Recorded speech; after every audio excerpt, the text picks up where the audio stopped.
Hello, it's Nienke here from Nienks.com, and I hope you'll be able to hear me and that we will get through this video as I have some allergies going on right now. It is the season, isn't it? So I'm going to make some alternatives. Well, not really alternatives because I decided to keep my little box and note card the way they are, but I'm still going to make some alternatives with the stamp set we received.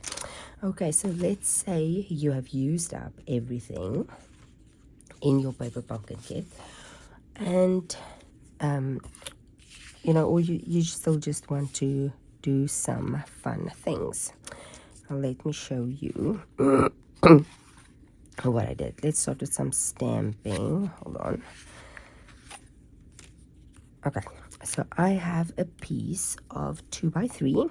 It's just white, the normal white cardstock, and this is that leaf image that we received in the paper pumpkin.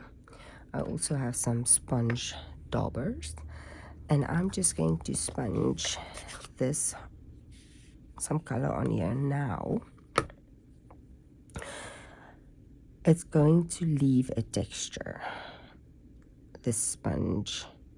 If you want to and I'm just trying to be careful not to go over the leaves. Now I want that texture of the sponge. I like it. If you don't, you could maybe use the markers. What are they called? Not the Stampin' Up markers. And you can just color the stems in. That will work very well. So I have some Cajun grays that I did the little stems with. And then if you have Lost Lagoon, you can use Lost Lagoon. Or you can use Mossy Meadow, or you can use, if you have just Jade. We did a nice experiment where we looked at the difference between Lost Lagoon and just Jade, which was a retired in color with Mossy Meadow. That experiment was in our unboxing video of this kit, so the previous video, if you want to go and watch that. I am using just Jade right now. Okay, so like I said, it's going to do that pooling effect, but that is what I want for this. I feel that that's what's bringing the texture to the image, or the visual texture. Okay, so that is it.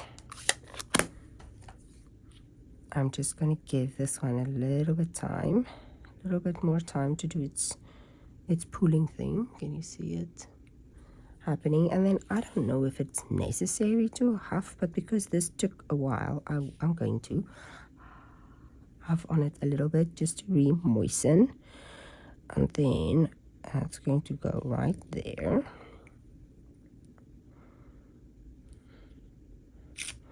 And like I said, I wanted it to have that texture. The other thing I'm going to do is stamp my sentiment right onto this piece, if I can find it.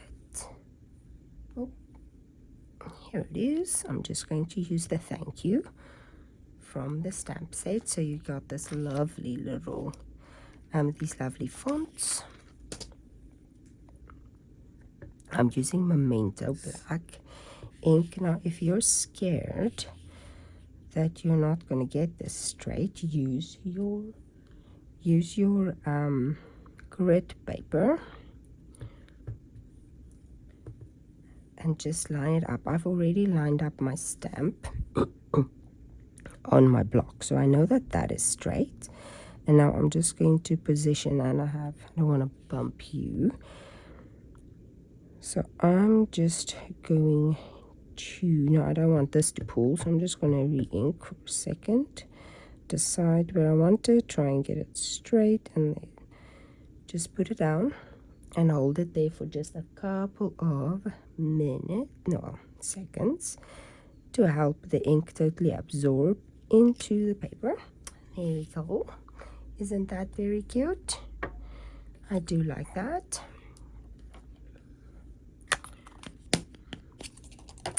Now the rest of this is going to go quickly. I used a piece. We found these. We received these. Now I'm going to punch these out and still finish making all my projects. But I used the long edge and just cut off that little strip. So I just measured, measured right to that little piece there. So you see that you have the same size right there. So if you cut right up to these little die cuts there all the way along, it's 8.5. So the half of that will exactly be 4.25. So you can use that, and then there's also space on the sides. So I'm definitely going to do some die cuts out of these. Excuse me. I think my voice is struggling a little bit. So definitely use that gold.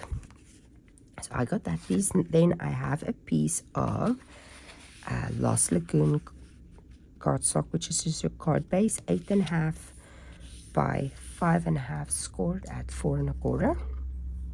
So let's get that folded, and then I have another piece of Lost Lagoon with a very thin border. So it's actually 5 3/8 by 4 1/8. I wanted some people just emboss the card front if they want it to be the same color. I don't like doing that. Why don't I like doing that? I don't know. I just don't like doing that.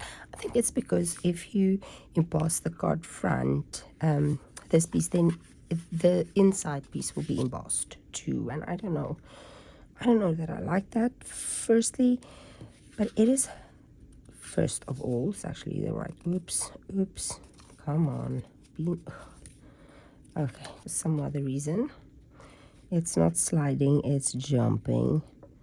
And because it is a tone on tone here, there we go. I also added a little bit more glue than usual because of the texture of the embossing.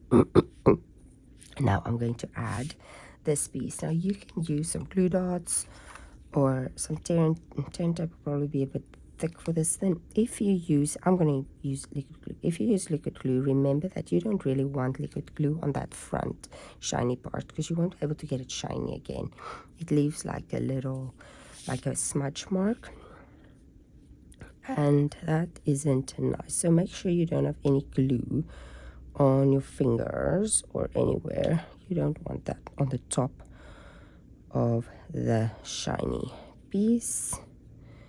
Now let's try and get this sort of straight. I'm using my grid paper to check that it's about right, and I'm just centering that. Done with the glue. I'm going to pop this piece up using some dimensionals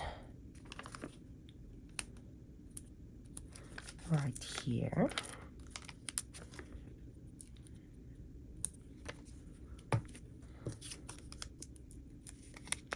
Grab off my backings. Now, if the embossing folder I used is a retired one, it's the one of my all-time favorites, the Tasteful Textile 3D embossing folder. I tend to use that one a lot. I feel like the texture of the stamp, the visual texture of the stamped image goes very well with this one. If you don't have this one, you can always use the 3D Basics one, this Cross Hatch one from the online exclusive. Okay, now I wondered what I wanted to put on this for bling, and then found these guys. It's the Bumblebee trinkets. Now they were No, I don't think they're available anymore, but I found them in my stash. So use whatever you have at hand. And I initially thought I only want to put one on there, and then changed my mind. So we are going to put two. One is going to fly off right there, and the other one is going to fly off right there.